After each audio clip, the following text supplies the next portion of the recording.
Olá pessoal, este é o terceiro e último vídeo da série que apresenta o paradigma lógico. Nesse vídeo será detalhado o processo de unificação do Prolog e também serão introduzidas as listas. Esse vídeo é dividido em 4 partes. Na primeira parte é detalhada a unificação em Prolog. Na segunda parte são introduzidas as listas. Na terceira parte são discutidos os operadores e, na quarta e última parte, é apresentado o operador cut. A tabela abaixo sistematiza o processo de unificação. A coluna à esquerda lista o par de elementos a serem unificados. A coluna à direita descreve o comportamento em cada caso. No primeiro caso, uma variável unifica com qualquer outro termo do Prolog, inclusive outras variáveis. Uma vez bem-sucedida a unificação, o valor do termo é atado à variável.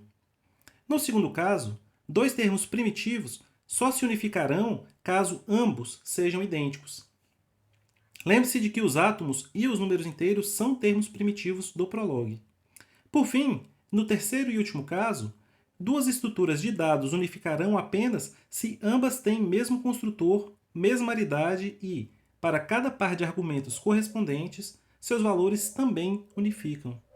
Assim, por meio dessa tabela, é possível entender como a unificação se comportará para quaisquer pares de termos do Prolog. O predicado igual, cuja aridade é 2, tem semântica bastante distinta do usual nas demais linguagens. Primeiramente, porque ele está associado à ideia de igualdade e não ao conceito de atribuição.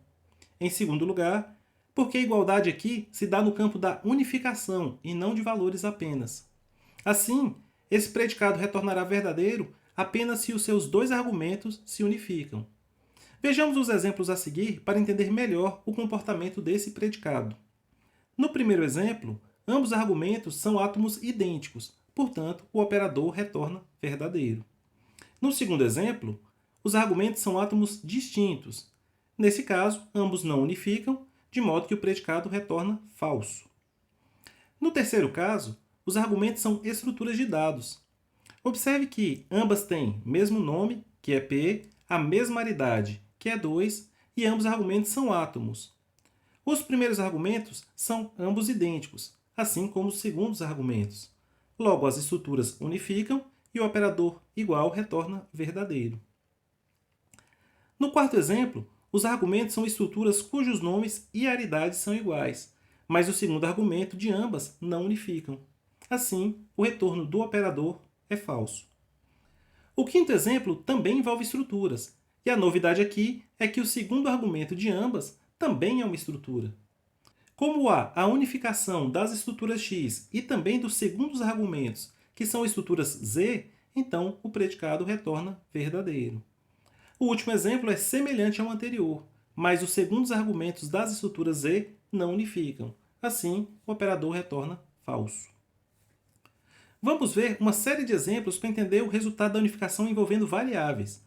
Lembrando que uma variável unifica com qualquer termo de Prolog. Nos casos que uma variável e um termo unificam, o termo é atado à variável. No primeiro exemplo, a variável x e o átomo A unificam. Após a unificação, o termo A está atado à variável x. No segundo exemplo, a variável y e o inteiro 2 também unificam. Veja que o operador é comutativo, de modo que a ordem entre a variável e o inteiro é indiferente. No terceiro exemplo, a variável x é o primeiro argumento da estrutura f que está à direita do operador.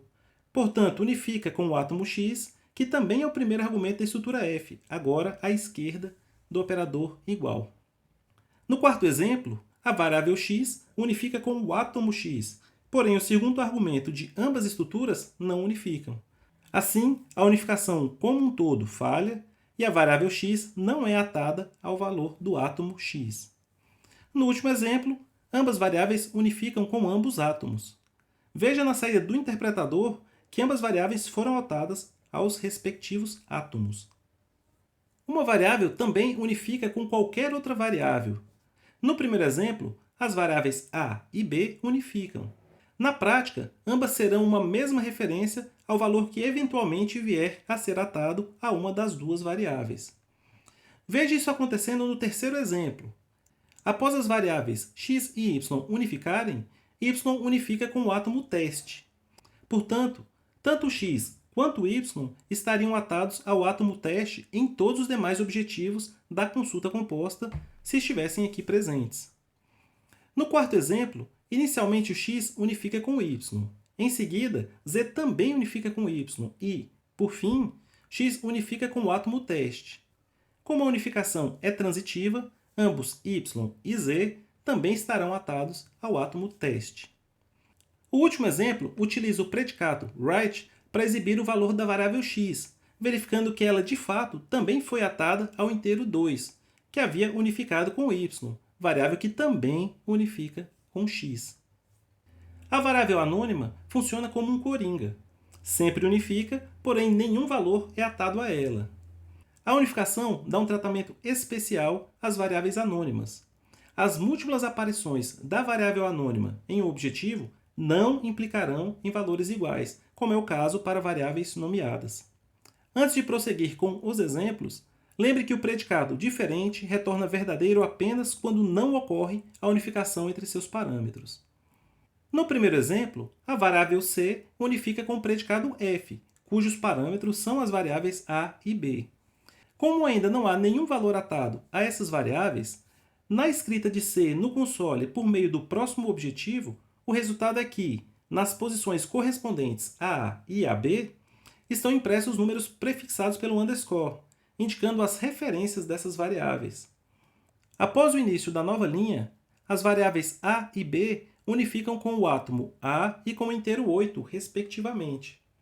Assim, a impressão de C que se segue produz resultado diferente da primeira, apresentando os valores atados à variável A e à variável B.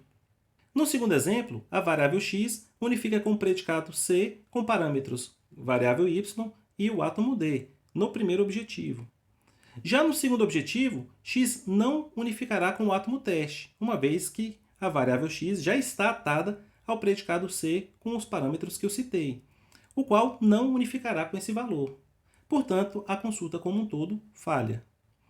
Também falhará a consulta do exemplo 3, uma vez que à esquerda o predicado f tem um único parâmetro, que é a variável x, enquanto que à direita f tem dois parâmetros, os átomos x e y. Recordemos as regras de unificação.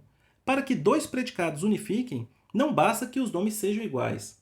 A aridade de ambos também tem que ser a mesma. No quarto e último exemplo, a variável x aparece no primeiro e segundo parâmetros à direita. A consulta falha, pois à esquerda esses parâmetros são átomos distintos. Passemos agora para a segunda parte desse vídeo, onde eu apresentarei as listas em Prolog. Em Prolog, uma lista consiste em uma coleção arbitrária de termos. Esses termos podem ser quaisquer termos válidos em Prolog, incluindo átomos, estruturas e etc. A declaração de uma lista é feita por meio de colchetes, sendo que os termos da lista são separados por vírgulas. Veja o exemplo abaixo. Uma lista pode estar vazia. Nesse caso, a notação utiliza apenas o par de colchetes, sem nada entre eles. A unificação trata as listas com as mesmas regras utilizadas para as estruturas de dados, ou seja, duas listas só unificarão se tiverem o mesmo número de elementos e cada um dos seus elementos correspondentes também unificam. Vejamos três exemplos de unificação em listas. No primeiro exemplo, o predicado acerte A insere um fato a respeito do predicado f, que f, tendo como primeiro parâmetro a lista ABC e como segundo parâmetro o átomo D, é verdadeiro. O segundo exemplo é a consulta f com a variável x no primeiro parâmetro e o átomo D no segundo.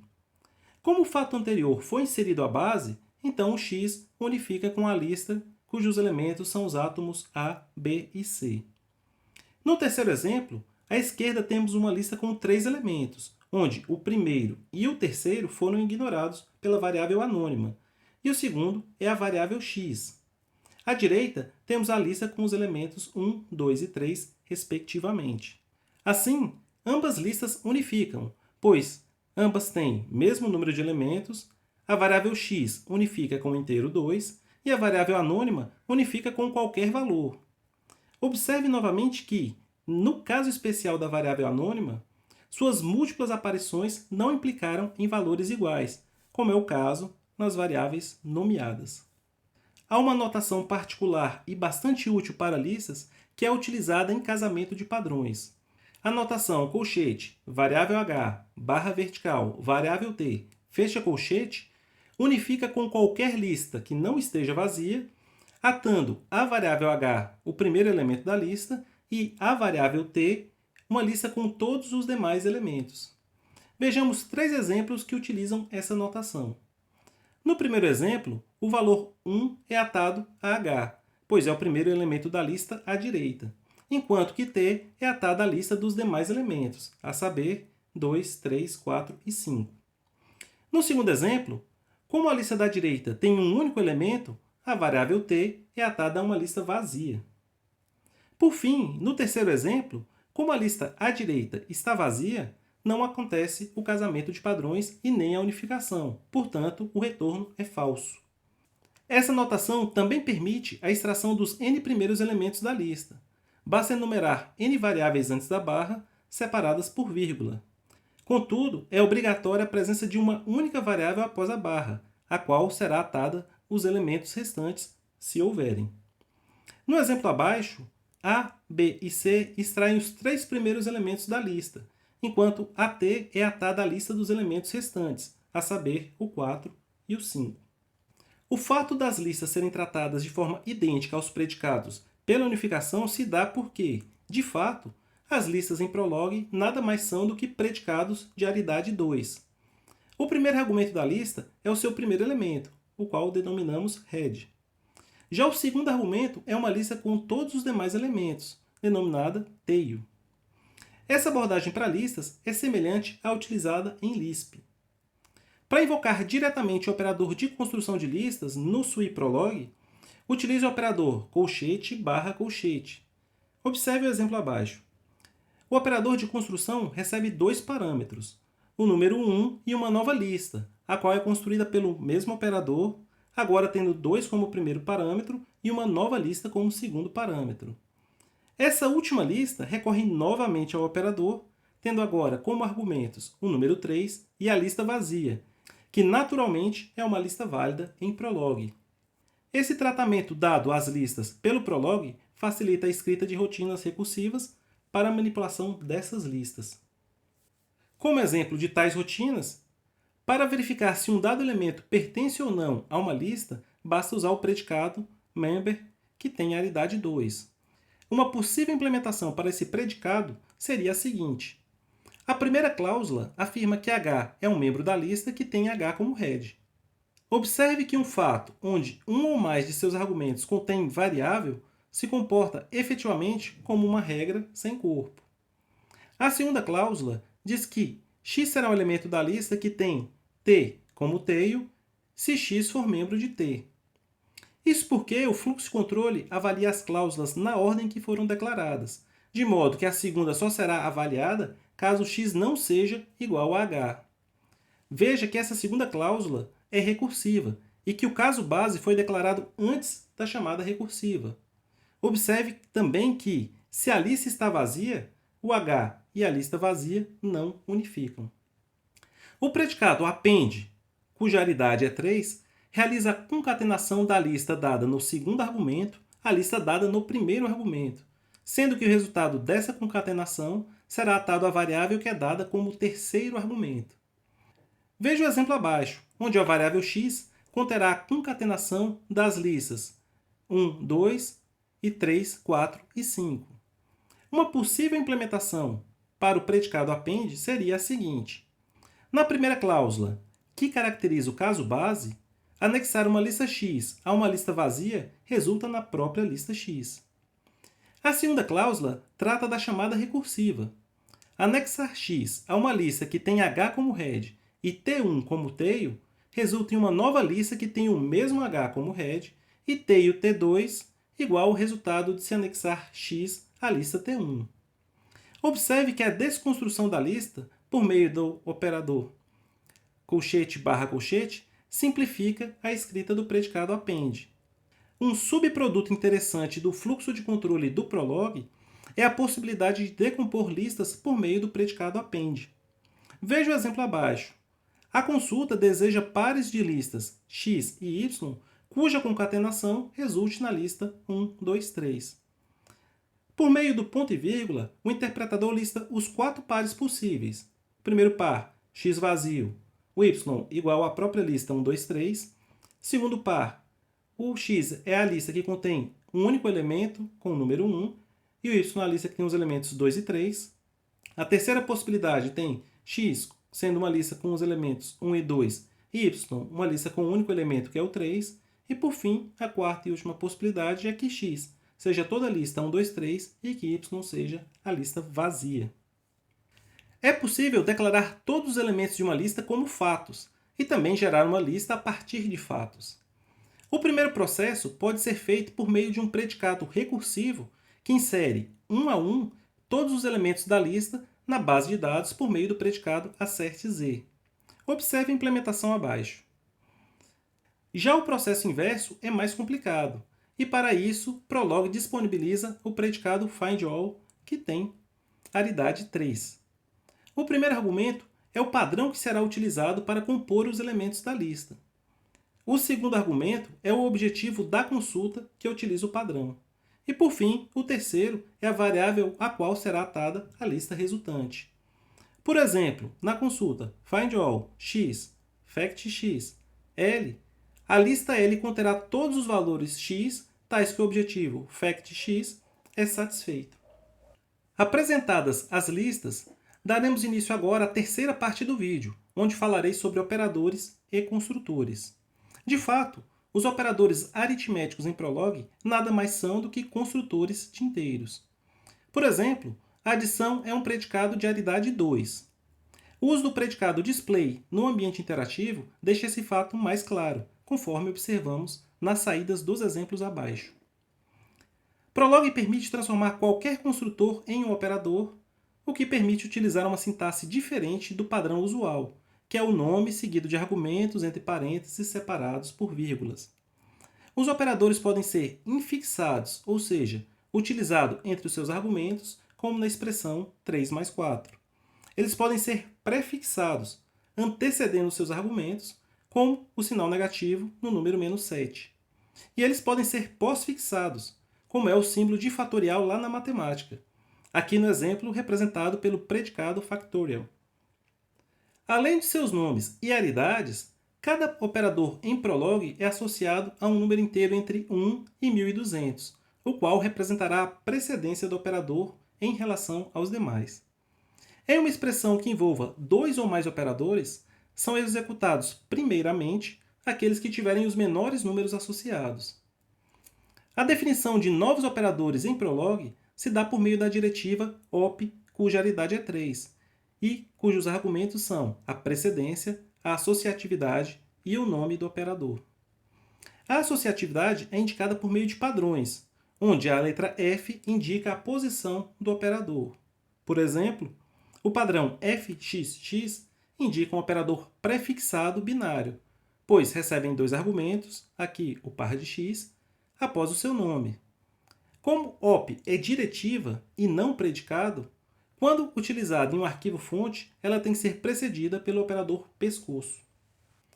Este código ilustra tanto a definição quanto o uso de operadores em Prolog. Nas linhas de 1 a 4, são declarados fatos a respeito do predicado polygon, cuja aridade é 2, onde o primeiro argumento é o nome da figura geométrica e o segundo é o número de lados dessa figura. O operador tem 4 lados é declarado na linha 6, com precedência 100, pós-fixado e com aridade 1. Veja o padrão xf no segundo argumento. Após essa declaração, o comportamento do operador deve ser definido por meio de uma ou mais cláusulas, que são inseridas no arquivo com sintaxe padrão de predicados. A única cláusula associada ao operador está declarada nas linhas 8 e 9, e diz que uma figura x tem 4 lados se ela é um polígono de 4 lados. Os comentários que se seguem ilustram possíveis consultas a serem feitas no interpretador Prolog. A primeira delas deseja conhecer figuras x que tenham 4 lados. A saída contém, corretamente, os valores quadrado e retângulo. As próximas consultas testam figuras em particular. Veja que a notação pós-fixada sem parênteses do operador torna a leitura da consulta mais próxima da linguagem natural. A segunda consulta, por exemplo, seria lida como uma pergunta: triângulo tem 4 lados? E a saída seria a resposta desta pergunta.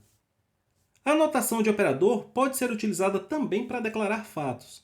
Contudo, é preciso tomar cuidado para que a ordem de precedência e essa notação não levem a resultados inesperados. Se utilizada corretamente, essa notação é, conforme já comentado, muito mais natural e de fácil leitura para o usuário do que a notação com parênteses e vírgulas. Se uma expressão contém operadores de mesma precedência, a associatividade fica a cargo do Prolog. No exemplo abaixo, o operador binário infixado f é declarado com precedência 100. Em seguida, é declarado o fato x, f, y, e se seguem duas consultas a respeito de f. Observe que tanto o fato quanto as consultas utilizaram a notação infixada do operador. A associatividade de um operador também pode ser definida no padrão utilizado como argumento de OP. Isso é feito por meio do caractere y. A ausência desse caractere no padrão indica que não há uma associatividade pré-definida. A posição de y indica a direção da associatividade. Nos exemplos dados abaixo, L significa esquerda e R significa direita. Assim, na expressão AFB-FC, primeiro seria resolvida a expressão AFB e o resultado seria o primeiro parâmetro D da expressão DFC. Se necessário, ou para dar maior clareza a uma expressão, os parênteses podem ser utilizados para modificar a ordem de associatividade e também de precedência de operadores.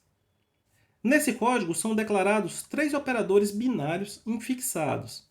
F não tem associatividade declarada, G é associativo à direita e H é associativo à esquerda. Nos comentários, há 3 consultas, uma para cada operador. A primeira consulta leva a um erro por conta da falta de parênteses ao final da expressão. As outras duas são bem-sucedidas e mostram a equivalência entre as notações de operador e de predicado, nos casos de associatividade à direita e à esquerda, respectivamente. O predicado is, que foi introduzido na parte sobre aritmética, é, de fato, um operador binário. Veja que ele ata a variável ao resultado da expressão. Observe que o operador igual tenta a unificação sem computar os valores das expressões. Assim, no segundo exemplo, x é atado a toda a expressão 2 mais 3, e no terceiro exemplo, o 5 não unifica com a expressão 2 mais 3. Esse comportamento do operador igual pode causar estranheza para quem está acostumado com outras linguagens e levar a erros semânticos no código, produzindo resultados inesperados. As cláusulas em Prolog, sejam fatos ou regras, nada mais são do que estruturas de dados escritas com notação de operadores. O operador, nesse caso, é o pescoço, que é um operador infixado de aridade 2. Seu primeiro parâmetro é a cabeça e o segundo é o corpo. Declarações de fato têm corpo vazio. Já o corpo em si é uma estrutura de dados composta por meio do operador conjunção, aqui representado pela vírgula. A expressão dada como exemplo mostra tanto a construção do corpo de uma regra quanto a ambiguidade semântica da vírgula em Prolog, pois nessa mesma expressão ela é, em alguns casos, conjunção, em outros casos, ela é o separador de argumentos. Por fim, nessa última parte do vídeo, apresentarei o predicado cut, que é representado pelo caractere de exclamação. Ele é um predicado interessante no sentido que ele permite a interrupção do processo de backtracking. O efeito desse predicado é congelar as decisões tomadas pelo backtracking até o momento e, dessa forma, habilitar a poda. Essa poda permite aumentar a performance da execução ao ignorar ramos da árvore de busca que sabidamente não levariam a unificações bem-sucedidas. Assim como no caso do uso de assertivas para utilizar a base de dados como variável global, há controvérsias entre os programadores Prolog em relação ao operador cut. Os mais puristas consideram esse operador equivalente ao goto das linguagens imperativas, outro recurso também envolto em polêmicas e controvérsias. Uma utilidade inegável do predicado cut é a implementação do predicado not. Nessa implementação, também é utilizado o predicado call, cuja aridade é 1, o qual invoca o predicado passado como parâmetro. Assim, na primeira linha, se o objetivo x é bem sucedido, o fluxo segue para a direita e encontra o cut, o qual interromperá o backtracking. Daí, o fluxo segue para a direita do cut, encontrando o predicado feio, o que faz com que o resultado da consulta seja falso. Nos casos em que o objetivo x falha, o fluxo avalia a segunda linha, a qual não tem corpo. Logo, a consulta será sempre verdadeira e o predicado not inverte o resultado da consulta x. Essas foram referências utilizadas na escrita deste material. Aqui encerramos essa série de vídeos que introduz o paradigma lógico. Ainda há vários conceitos relacionados tanto ao paradigma quanto à linguagem Prolog que não foram explorados nesses vídeos, mas espero que a ideia central e as principais características da programação lógica tenham ficado evidentes para vocês. A próxima série de vídeos introduzirá as máquinas de Turing, as quais fornecem o modelo de computação dos paradigmas imperativos. Até lá!